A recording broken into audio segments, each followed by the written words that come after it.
Hello everyone, आप सभी लोगों का एक बार फिर से आपके अपने YouTube channel massive skill mechanical में स्वागत है। दोस्तों, आज के इस वीडियो में मैं आप सभी लोगों को मैकेनिकल इंजीनियरिंग में प्रोडक्शन इंजीनियरिंग का टॉप 20 ऑब्जेक्टिव क्वेश्चन और आंसर डिस्कस करूंगा, जो कि आपके आगे आने वाले किसी भी कम्पिटिटिव एग्जाम के लिए काफ़ी ज़्यादा इंपॉर्टेंट रहेगा। तो फिर चलिए बिना किसी देरी के शुरू करते हैं। हमारा पहला क्वेश्चन है कि left hand tool on a lathe cut most efficiently when it travel from left to right end of the lathe bed, या from right to left of the lathe bed, या with the help of a compound slide, या across the bed. तो देखिए, left hand tool बोल रहा है, तो left hand tool क्या होता है? तो यानी कि जिसको हम लेफ्ट हैंड साइड से पकड़ेंगे, तो जब लेफ्ट टू राइट जाएंगे, अगर इस डायरेक्शन में जा रहे हैं तो वो होगा आपका लेफ्ट हैंड टूल। जिस डायरेक्शन में जा रहे हैं फ्रॉम लेफ्ट टू राइट, तो मतलब left hand tool. A is a correct answer. Video को और आगे तक ले जाने से पहले मैं आपको बता दूं कि अगर आपको इस वीडियो का फ्री में पीडीएफ चाहिए तो आप हमारे टेलीग्राम ग्रुप को ज्वाइन कर सकते हैं, जिसका लिंक आपको इसी वीडियो के डिस्क्रिप्शन बॉक्स में मिल जाएगा। वीडियो को पूरा एंड तक देखिए, क्योंकि क्वेश्चन मैंने काफ़ी ज़्यादा इंपॉर्टेंट लिया है। तो सेकंड क्वेश्चन है, काफ़ी इंपॉर्टेंट है कि in the relation V T N is equal to C, ये आपका टूल सिग्नेचर का फॉर्मूला है कि V T N is equal to C, तो वैल्यू ऑफ एन जो है वो कार्बाइड टूल, तो एन की वैल्यू क्या रहेगी? 0.1 टू 0.2, 0.2 टू 0.25, 0.25 टू 0.40, या 0.40 टू 0.55। तो एन इज इक्वल टू जो है आपका रहेगा किसके लिए? कार्बाइड टूल के लिए, तो वो रहेगा आपका 0.2 टू 0.25। तो B is a correct answer. Question number 3 में चलते हैं। क्वेश्चन नंबर 3 क्या है कि the machining of titanium is difficult due to, जो आप कभी भी किसी भी टाइटेनियम के ऊपर में आप मशीनिंग करेंगे तो वो काफ़ी ज़्यादा डिफिकल्ट होता है। उसका रीज़न क्या है? High thermal conductivity of titanium, chemical reaction between tool and work, low tool chip contact area, या नन ऑफ दिस। तो the machining of titanium is difficult due to low tool chip contact area. Low tool chip contact area क्या होता है? तो चलिए आपको दिखाता हूँ। ये मान लीजिए ये आपका जो है वर्क पीस है जिस पे आपको मशीनिंग करना है, और ये आपका टूल है। तो यहाँ पे जो आपका कॉन्टैक्ट एरिया रहता है, जहाँ पर से आपका टूल का निब और ये वर्क पीस मिलता है, वो काफ़ी ज़्यादा कम होता है। वो कम होने की वजह से जो है आपका मशीनिंग कम हो जाता है। अगले क्वेश्चन में चलते हैं। क्वेश्चन नंबर 4 है कि the different spindle speed on a lathe form arithmetical progression, geometrical progression, harmonical progression, या एनी वन ऑफ दिस। तो डिफरेंट स्पिंडल स्पीड जो है किसी भी लेथ के ऊपर में क्या फॉर्म करता है? तो वो ज्योमेट्रिकल प्रोग्रेशन फॉर्म करता है। तो B is a correct answer. Question number 5 में चलते हैं। क्वेश्चन नंबर 5 क्या है? In hot machining tool is made of tungsten carbide, brass और कॉपर, डायमंड, या स्टेनलेस स्टील। तो हॉट मशीनिंग प्रोसेस में टूल किसका बना होता है? तो चलिए देखिए, ये मान लीजिए आपका हॉट मशीनिंग प्रोसेस है, इसमें आपका ये क्या है? तो ये आपका टूल है। तो ये आपको बताना है कि ये किसका बना रहता है। ये टूल का वर्किंग मटेरियल क्या रहता है? तो ये आपका ब्रास या कॉपर रहता है, मतलब B is a correct answer.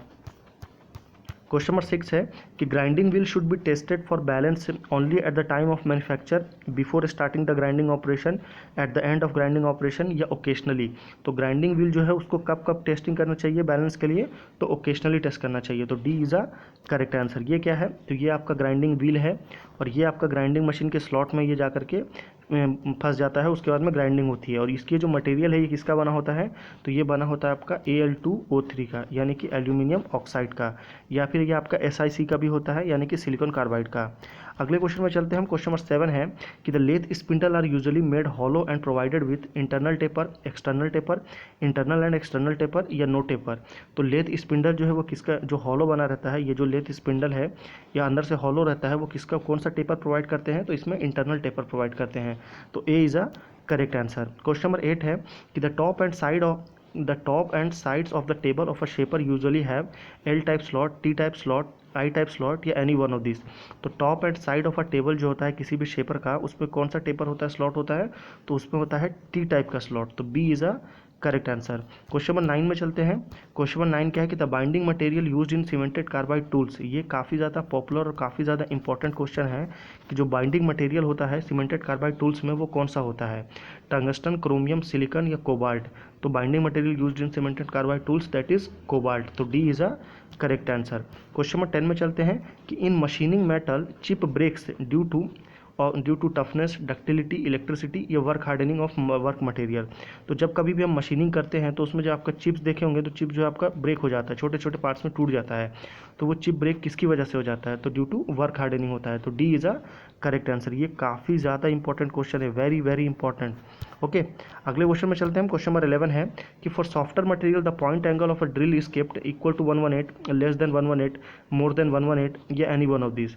तो देखिए, पॉइंट एंगल क्या होता है? सबसे पहले हो तो आपको ये पता होना चाहिए। तो ये जो आपका ड्रिल बिट है, इसका टॉप वाला सरफेस और इसका यहाँ से ऐसा जो बेंड में जा रहा है, ये जो आपका ऐसा जो एंगल बनता है ना, ये एंगल को बोलते हैं पॉइंट एंगल। तो ये पॉइंट एंगल जो है हमेशा जो है 118 जो है ये कांस्टेंट रहता है। और ये जब कभी भी आपका सॉफ्टर मटेरियल के लिए आता है तो ये 118 डिग्री जो है वो लेस हो जाता है, और हार्डर मटेरियल क्या आएगा तो ये 118 डिग्री मोर हो जाएगा। और जब इक्वल में रहेगा मतलब ना तो मटेरियल आपका सॉफ्ट है ना तो मटेरियल आपका वो हार्ड है। तो इस क्वेश्चन का राइट आंसर होगा आपका सॉफ्टर मटेरियल के लिए बी।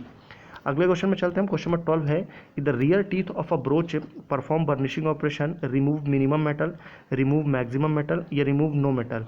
तो rear teeth of a broach जो होता है वो क्या होता है, तो वो रिमूव मैक्सिमम मटेरियल या मैक्सिमम मेटल। तो C is a correct answer. Question number 13 है कि high speed steel drill, high speed steel को कैसे लिखते हैं, तो HSS। High speed steel drills can be operated at about half the speed of high carbon steel, या आपका 1/4 of high carbon steel, double that of high carbon steel, या 4 times that speed of a high carbon steel. तो high speed steel जो होता है वो आपका high carbon steel से डबल होता है। यहाँ पे ये वाला मटेरियल की बात हो रही है जो कि आपका हाई स्पीड स्टील से बनने से वो हाई कार्बन से डबल होगा। तो C is a correct answer.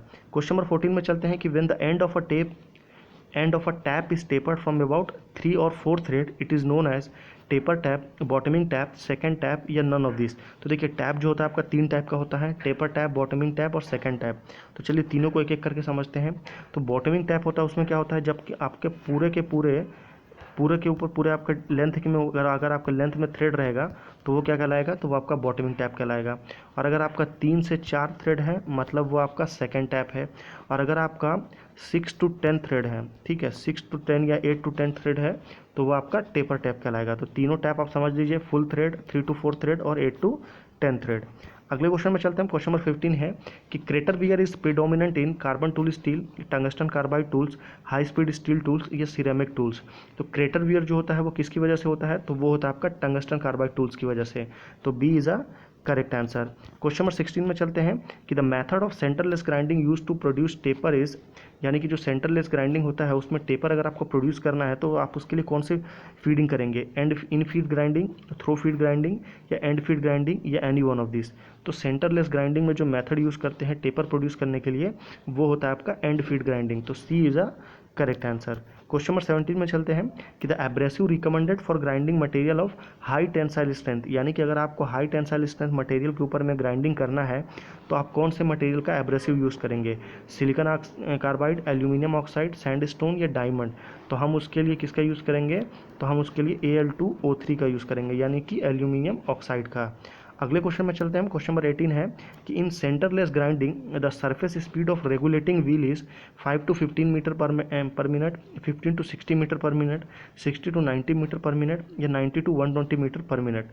तो सरफेस स्पीड जो आपका रेगुलेटिंग व्हील कौन सा होता है, जो बड़ा वाला जो व्हील होता है वो आपका रेगुलेटिंग व्हील बोलते हैं उसको, उसकी स्पीड कितनी रहेगी, तो वो आपकी 15 to 60 मीटर पर मिनट रहेगी।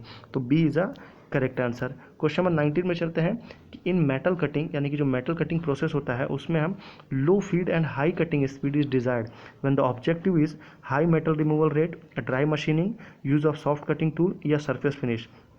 तो क्या बोल रहा है कि जो आपका अगर आपका फीड है, फीड को क्या रखेंगे हम, फीड को हम लो रखेंगे और कटिंग स्पीड जो है उसको क्या करेंगे, कटिंग स्पीड को अगर हम हाई कर देंगे, अगर फीड लो कर देंगे कटिंग स्पीड हाई कर देंगे तो उस केस में हमको हाई सरफेस फिनिश मिलेगा। तो D is a correct answer. Question number 20 है कि the angle on which the strength of a tool depends, यानी कि ऐसा एंगल कौन सा है इन चारों में जिसके ऊपर में आपका टूल का स्ट्रेंथ डिपेंड करता है, rack angle, cutting angle, clearance angle या लिप एंगल। अगर आपको इस क्वेश्चन का राइट आंसर पता है तो आप प्लीज़ हमारे इस वीडियो को अगर यहाँ एंड तक देख चुके हैं तो आप इस वीडियो का राइट आंसर क्वेश्चन का ज़रूर नीचे कमेंट करके बताइए। अगर आपको वीडियो पसंद आया तो प्लीज़ इसे ज़रूर लाइक करिए, शेयर करिए, चैनल को ज़्यादा से ज़्यादा सब्सक्राइब करिए ताकि आगे आने वाले इंपॉर्टेंट वीडियोज़ की नोटिफिकेशन आपको पहले मिले।